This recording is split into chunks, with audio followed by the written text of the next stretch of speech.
Très bien. Donc, bienvenue une nouvelle fois dans une autre science de la physique concernant toujours le module chapitre 6 de module mécanique, euh, les études des oscillateurs mécaniques. Alors, aujourd'hui, on va essayer de traiter la partie ou bien l'étude énergétique, toujours dans le même pendule, c'est le pendule de torsion. Alors, avant de commencer notre étude énergétique, on va essayer de faire déterminer ou bien calculer le travail de couple de torsion. Donc, comme nous avons déjà vu, le couple de torsion, c'est le couple principal qui gère le mouvement oscillatoire d'un pendule élastique.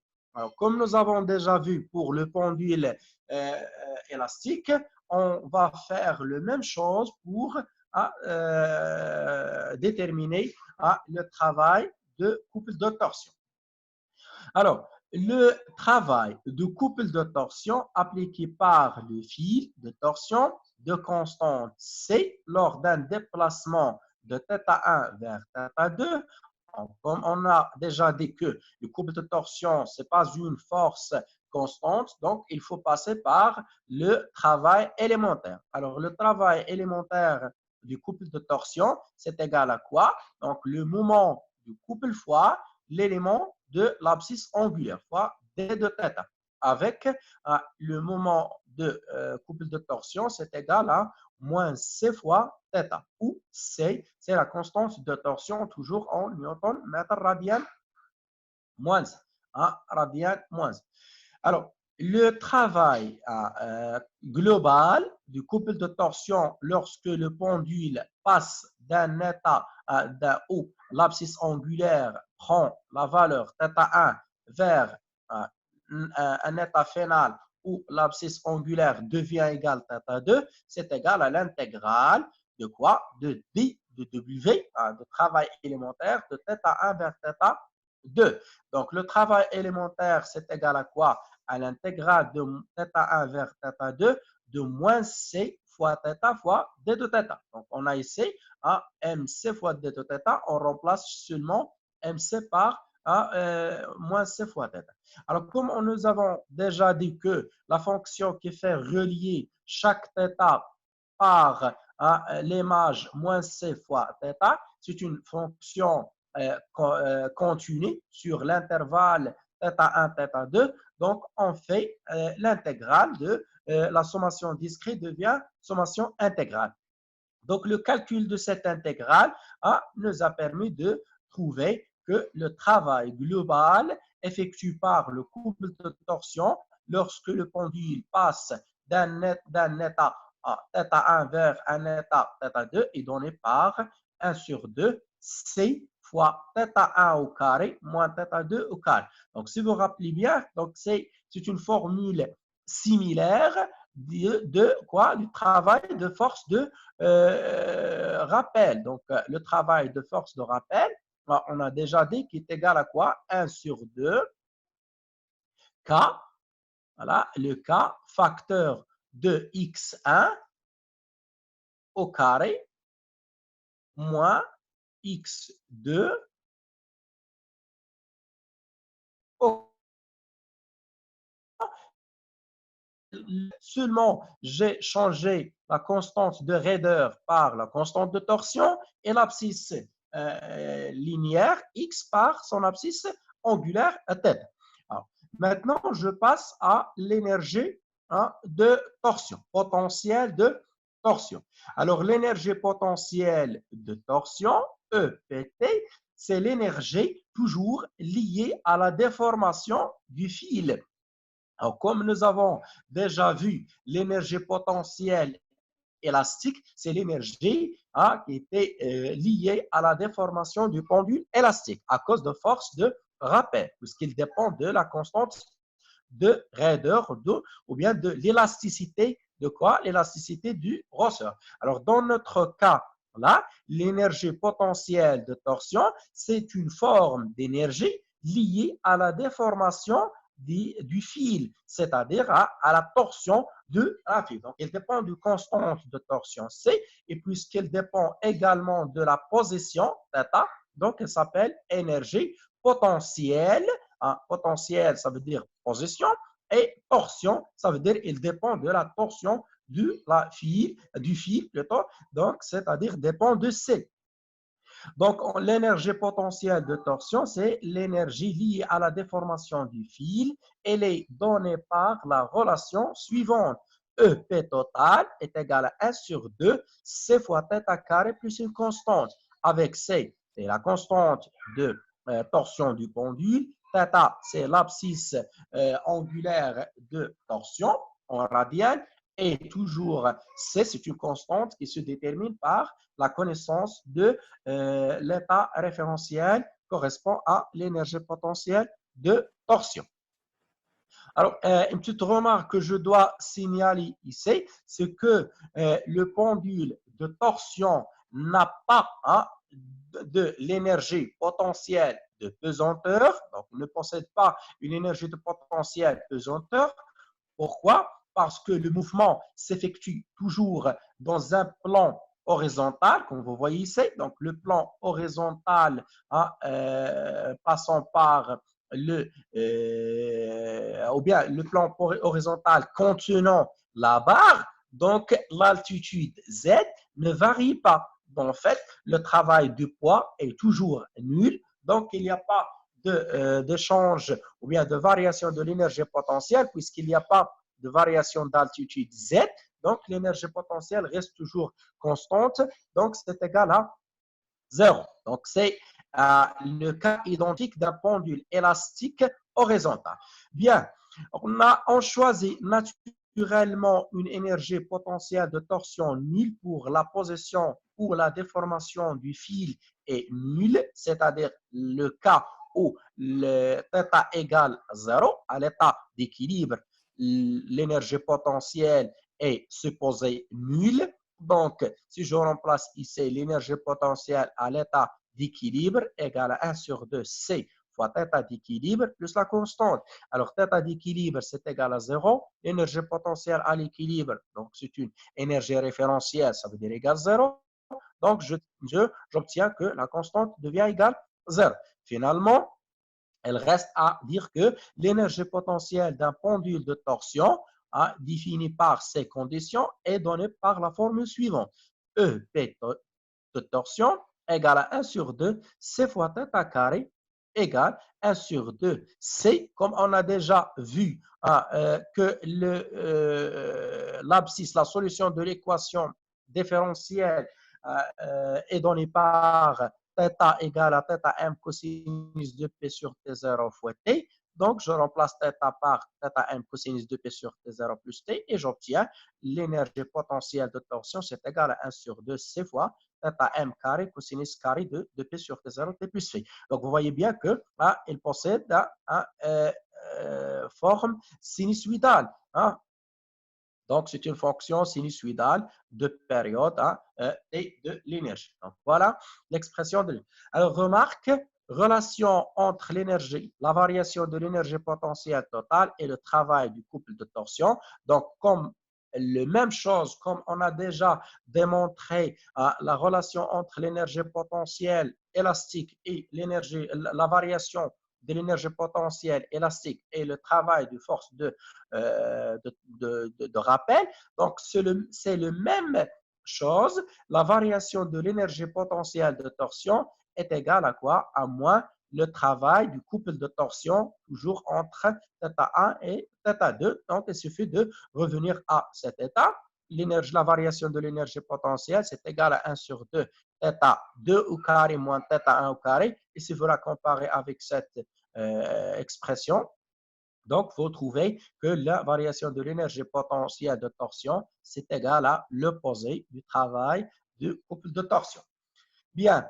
Alors, la deuxième forme de l'énergie d'un pendule de torsion, c'est l'énergie cinétique. L'énergie cinétique d'un pendule de torsion effectuant un mouvement oscillatoire. Donc, puisqu'on a déjà dit que le mouvement oscillatoire, c'est une partie du mouvement de rotation, donc je vais appliquer la formule de l'énergie cinétique dans le cas d'une rotation. EC, c'est égal à 1 sur 2 G delta fois θ point au carré. Avec G delta, c'est le moment d'inertie par rapport à l'axe de rotation en kilogrammes mètre carré et θ point, c'est la vitesse angulaire. Alors, déjà, on a établi dans l'équation, l'étude dynamique que la vitesse angulaire θ point, c'est égal à moins θm 2p sur t0 fois sinus 2p sur t0 fois t plus phi. Donc, je vais la remplacer ici. Et qu'est-ce que j'obtiens? Alors, EC, c'est égal à 1 demi G delta θ point carré. C'est égal à 1 demi G delta. Θ point carré, ça fait moins θm 2p sur t0 sinus 2p sur t0 t plus phi, le tout au carré. Donc, après calcul similaire à celui qu'on a fait dans le cas d'un pendule élastique, donc on obtient que l'énergie cinétique est égale à 1 sur 2 C fois θ max au carré moins θ au carré. Donc, si je base sur cette expression, je peux dire que la variation de l'énergie cinétique en fonction du temps, c'est une fonction sinusoïdale de période TE. Et si je base sur cette expression, je peux dire que la variation de l'énergie cinétique en fonction de l'abscisse angulaire θ, c'est quoi? C'est une fonction parabolique. Hein? Alors, cette expression nous a permis de déduire deux situations. Si θ égale θ max au moins θ max, donc voilà, si θ égale θ max au moins θ max, c'est-à-dire à l'extrémité des oscillations, alors l'énergie cinétique est nulle. Donc, l'énergie cinétique devient nulle. Ça veut dire quoi? Ça veut dire que la vitesse s'annule, donc l'oscillateur arrête et change le sens de mouvement. Dans le cas où θ égale 0, à l'état d'équilibre, qu'est-ce qu'on a? θ égale 0. Donc, si θ égale 0, alors l'oscillateur passe par sa position d'équilibre avec quoi? Avec son énergie cinétique maximale et sa vitesse également devient maximale. Donc, on peut dire que l'évolution de l'énergie cinétique en fonction de θ s'écrit sous la forme suivante. Donc, voilà, comme ça. À l'état où j'ai θ, alors pour θ max, j'ai l'énergie cinétique pour un pendule de torsion est nulle, moins θ max également l'énergie cinétique nulle, alors que l'énergie cinétique est maximale à la position d'équilibre. Voilà. Bien, alors l'énergie mécanique.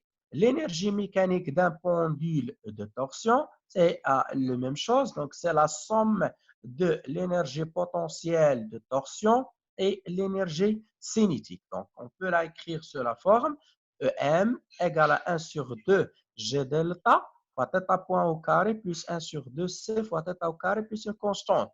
Dans le cas où j'ai la constante arbitraire égale 0, c'est-à-dire la constante déterminée à partir de l'état de référentiel de l'énergie potentielle de torsion égale 0, alors j'obtiens que l'énergie mécanique c'est égal à 1 sur 2 G delta θ point au carré plus 1 sur 2 C θ au carré.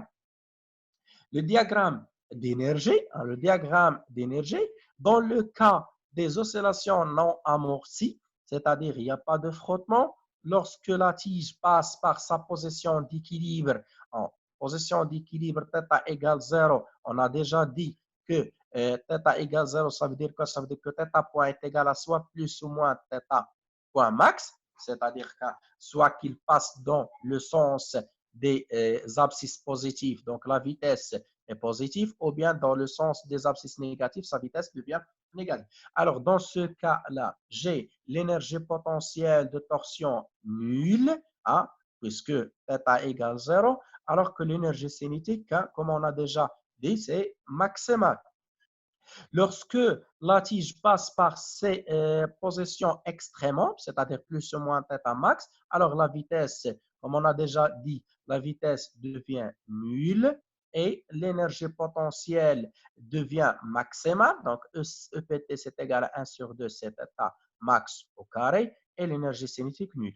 Donc, dans ce cas, vous voyez, donc, il y a conservation de l'énergie mécanique d'un pendule de torsion se conserve est égal à quoi? À soit égal l'énergie potentielle maximum de torsion maximum ou bien l'énergie cinétique maximum.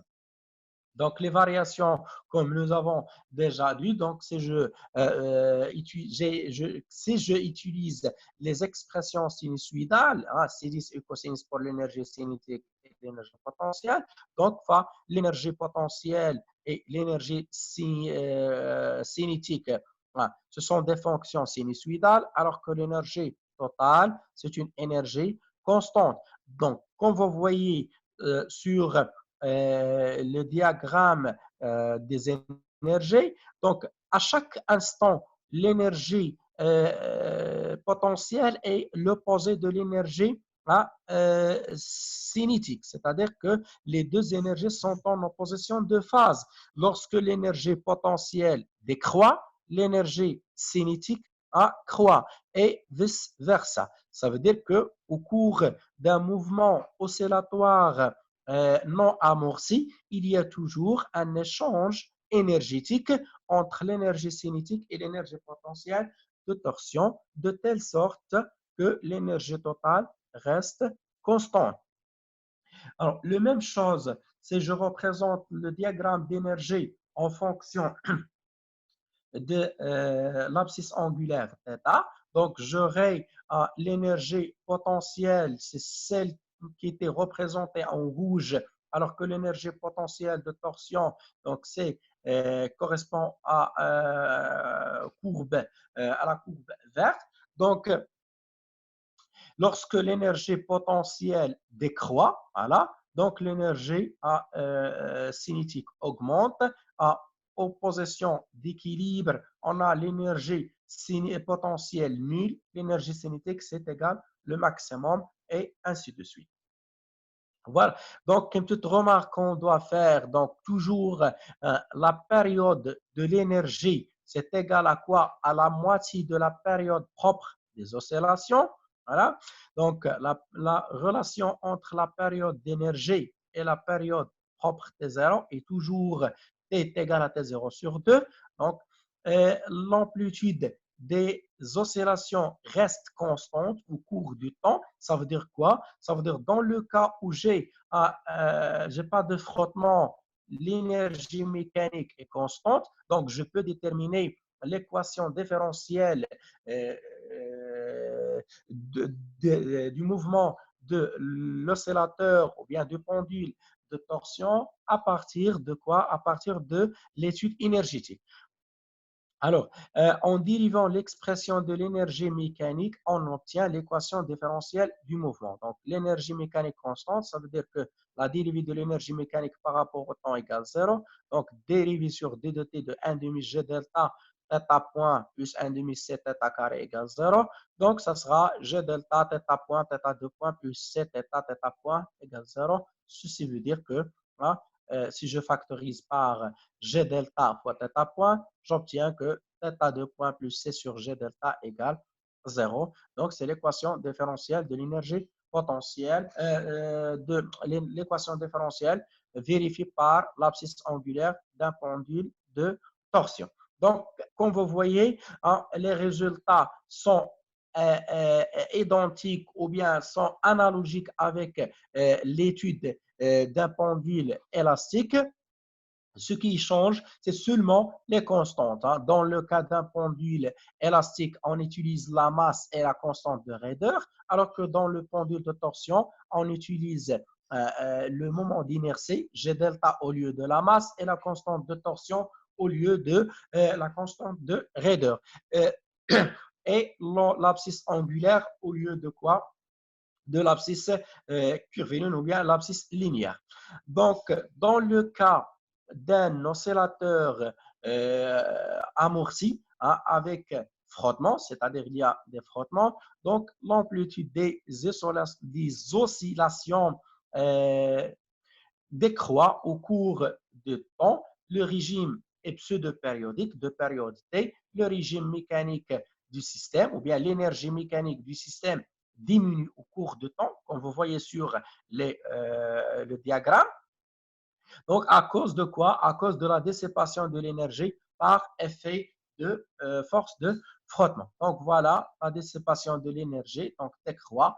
Mais toujours, on a un échange énergétique entre l'énergie potentielle et l'énergie cinétique. C'est-à-dire que toujours, il y a quoi? Il y a l'énergie potentielle et l'énergie cinétique sont en opposition de phase. Lorsque l'énergie potentielle maximum, l'énergie cinétique devient nulle et l'inverse. Alors, la même chose, si je représente le diagramme d'énergie en fonction de l'abscisse angulaire, donc j'obtiens, comme vous voyez ici, que l'énergie mécanique, ce n'est pas constante, donc elle est diminuée au cours du temps avec la variation de θ.